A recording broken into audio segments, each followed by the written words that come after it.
guys, welcome back. Today we're doing another review and I really hope you guys are enjoying my reviews because I love testing out new products with you. It's like something I really enjoy right now, so I hope you guys like them as well. And with that said, today we're going to be talking about the brand new Lancome stick foundations, and these are the Teint et Duo Ultra Makeup Sticks. So first I'm going to show you guys or talk about what the product actually is, some of the benefits, and then of course we'll jump straight to the foundation routine and show you guys how I achieve this finish. So these are priced at $42 and for now they're only available at Sephora. They did launch in December, so some of you guys may already have it, and if you do have it and if you've tried it, let me know your thoughts in the comments below, the way you like to use it. That way we can create sort of a conversation down below. So these foundations have a natural matte finish and it also is an oil-free foundation, so it's great for all skin types. I also really like that they have a sunscreen built in, so you've got SPF 21. So these come in 20 different shades, which is great because you can actually play with different colors to achieve different things. So you can use a darker shade to really contour and carve out your cheekbones, and what's great is that they are pointy, so you can actually do that. I don't have a darker shade today, so I didn't use that, but you guys will see what I used in just a minute. This is a very lightweight foundation and it has a powder to cream kind of texture when you first apply it. So these are also very long lasting, so you don't necessarily need to set it in place. I do find that these do last quite a long time without having to touch up. I'm gonna jump straight to the actual tutorial and see how these look on the skin. I'm gonna use one shade for my entire foundation and then one shade to kind of conceal and highlight at the same time. So I'm going to use shade number 320 and I'm just going to go ahead and apply this directly on my skin. And that's what I like about it, is because it's so easy. You just basically apply it on your entire skin and then start to blend it in place. I do want full coverage today because my skin is looking a little under the weather. So I'm just going to go ahead and build this to a full coverage. This is the perfect shade for me. As you can see, we don't see any harsh edges. It just blends beautifully into the skin and really does make it look like my skin.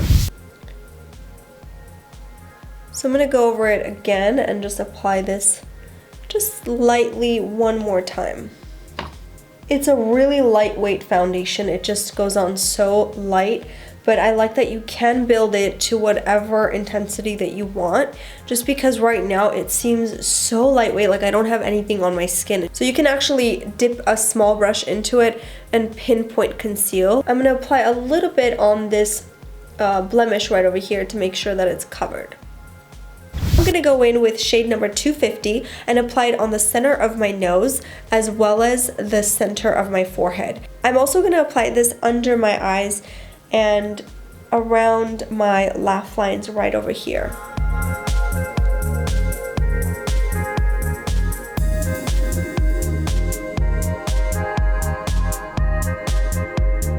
I personally don't use matte foundations on my skin, but this doesn't feel like so matte that it's almost cracking or dry on the skin. It just feels really smooth and soft and really natural at the same time. So this is what the foundation looks like without any bronzer or blush. As you can see, it's just a really pretty full coverage foundation. If I had a darker shade, I would use this to really carve out my cheekbones and contour with this, but I don't have a dark enough shade, so I'm just gonna go ahead and use my typical bronzer, and this is the YSL bronzer. I'm just gonna apply my bronzer on the hollows of my cheeks and then really blend it in place.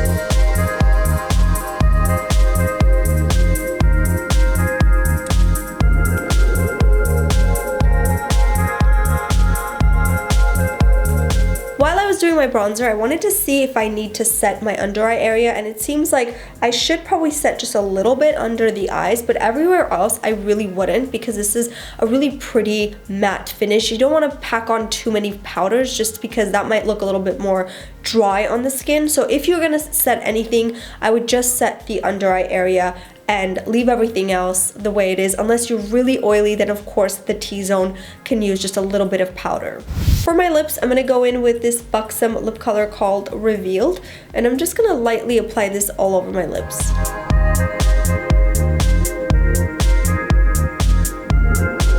So this is the finished finished look. As you can see, the foundation looks flawless on my skin. I absolutely love the way it feels. It doesn't feel cakey or uncomfortable. It just feels really natural, yet it has a really pretty matte finish. So I definitely love it. I will use it in other tutorials so you guys can see what it looks like with other looks. I hope I did a good job kind of explaining what the product is and what it does on the skin. But for now, if you have any other questions, leave it in the comment section below, and I will see you guys in the next one. Bye!